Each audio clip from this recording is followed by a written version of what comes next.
Norway. Ireland. France. London. Germany.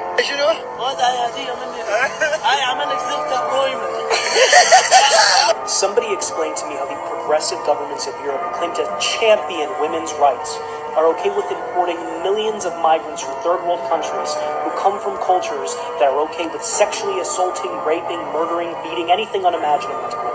You actually don't need to explain it to me because I understand the phenomenon. The reality is that they're hypocrites who don't actually care about women. They only care about them when it comes to murdering their unborn children in the womb and putting white men in jail for rape allegations from 50 years ago. This is the same type of hypocrisy we see from American politicians who claim to champion women's rights but are okay with men entering their sports and destroying them or their restrooms and making them feel unsafe. I'm an American, so admittedly my knowledge of European politics is pretty limited. But if you're a European watching this, there's one thing I can tell you for sure. It is very obvious your politicians care more about Muhammad than they care about your sister, they care about your mother, they care about your daughter, and they care about you. We're here to help each other, weather these storms together in the name of love. Oh, yes. But that's what friends are all about, here to help each other. We know our Torah. And the 36 times it commands us to care for the stranger, the most frequently repeated mitzvah in our tradition. Because today, welcoming the stranger means welcoming the 76,000 Afghani citizens who were airlifted and brought to the U.S. in a matter of weeks last August, the largest military evacuation of refugees in history. Well, look, Europe is being tested as it has not been tested since the Second World War. Angela Merkel is entirely right here.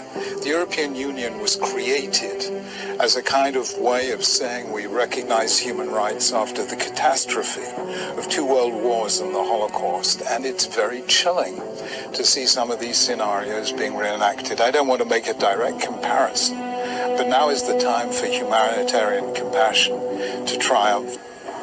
We cannot regard the human tragedy unfolding on our borders, the horrific conditions to which migrant families seeking better lives for their children have been subjected, with anything less than moral fury. And now we are informed that Sunday, Immigration and Customs Enforcement will undertake additional efforts in cities around the country, including New York, to pursue the undocumented. Our sacred narratives and historic experiences call upon us to respond. In America today, we have white supremacy. In the Torah, we had Amalek. Amalek is seen as the eternal enemy of our people, whose members found strength by making us suffer. Therefore, when the Lord your God grants you safety from all your enemies around you, and the land that the Lord your God is giving to you as a hereditary portion, you shall blot out the memory of Amalek from under heaven. Do not forget. Blotting out Amalek need not merely be about military conquest. Equally important is ideological victory. And nothing could more readily counter white supremacy than a Jewish community proudly helping our Muslim neighbors.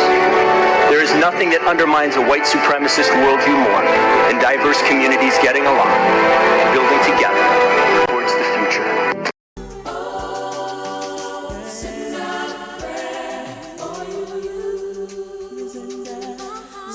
They did, and what they agreed was to ask our elected officials not to halt or even to limit the United States Refugee Admissions Program. It's written, Hashem said to Abraham, everyone who bless your children automatically will be blessed by me. And everyone who will curse them or give them a hard time automatically will be cursed by me.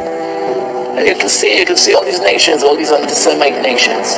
They are all being destroyed as we speak. All the European anti-Semites, Hashem sent them cancer to their countries, the Arabs. That's their cancer. They're taking over their countries, they're occupying the streets, they intimidate them, they destroy them, there's crime, they rob them, they're violent, they block the streets, and they force their culture on them, and they're taking away Paris, London, all these places. You can see there's riots in London for a month already. They killed some girls there, I don't know exactly the story. This is their punishment. They came and killed the Jews that were in Europe. Hashem said, no problem, I'm going to give you something a lot better than the Jews that you killed. I'm going to send you the children of Ishmael. You will have a taste. Le Mashiach viendra que quand Édom, l'Europe, la chrétienté sera totalement tombée. Donc je vous pose la question, c'est une bonne nouvelle que l'islam envahisse l'Europe? C'est une excellente nouvelle, ça annonce ton nom Mashiach. Excellente nouvelle. What's going to be with the Goyim when Mashiach comes? Will they be destroyed and annihilated? Or the Goyim? Or will they... Someone asked me curious. Okay. You can't really argue that the Goyim are going to be annihilated. That's not really an option for all the Nevuahs, all the prophecies. And not only Goyim as individuals, you could say that we broke down their nationalities and that there are a whole bunch of Yechidim running around. No, as nations even. As Goyim, they're gone. Their personality, as they exist b'fnei atzmam, as they would exist independently of Klal Yisrael, they don't exist. They're done. In modern terminology, they call it cultural genocide. It's the end of days. You're going to meet the irony of the Sav, which represents Edom, which is the West, Europe, and the Americas, to get intermixed with Ishmael, which is basically Arabs and Muslims. How in the world is this ever going to happen if not for this refugee crisis? At the end of days, you're going to have this intermixing between Esav, Edom, which is the West, and the East, which is the Muslims and the Arabs, making this influx into the world. And they're going to have children, I don't want to say by the dozens, but they're going to have a far larger birth rate than the indigenous people there, and they're going to sort of conquer by number. I think there's a resurgence of anti-Semitism because at this point in time, Europe has not yet learned how to be multicultural. And I think we're going to be part of the throes of that transformation, which must take place. Europe is not going to be the monolithic societies that they once were in the last century. Jews are going to be at the center of that. It's a huge transformation for Europe to make. They are now going into a multicultural mode, and Jews will be resented because of our leading role. But without that leading role and without that transformation, Europe will not survive. The idea of having these refugees come into Europe, it's no longer a matter of whether it's right or wrong. It's just simply fulfillment of what it was meant to be all along. This is the fulfillment of the Chazal and the prophecies. This has to happen, and this is just another sign that we are nearing, the completion of this tikkun of the entire world. It's very clear that the Jews want to exterminate the European race. Richard Coudenhove Kalergi, who is the father of the European Union and who was funded by the Jewish bankers Rothschild and Warburg.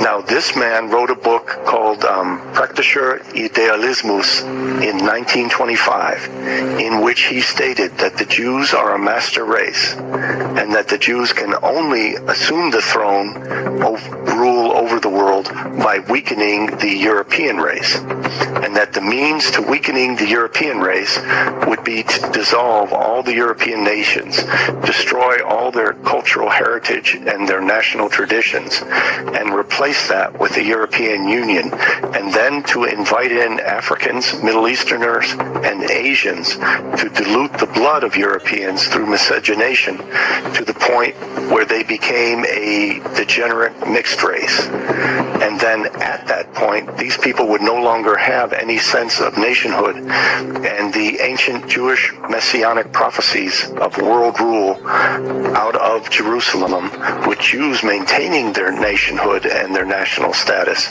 it would fulfill the the Jewish messianic prophecies that the Jews could then rule the world, and this was completely in line with what Nikolai had written in 1917 and has manifested itself recently with the invasion of immigrants from Africa, from the Middle East, and from Asia into Europe, America, and Australia. And they are deliberately setting about to genocide the white race and destroy all sense of nationhood and national heritage and national culture in each of our nations.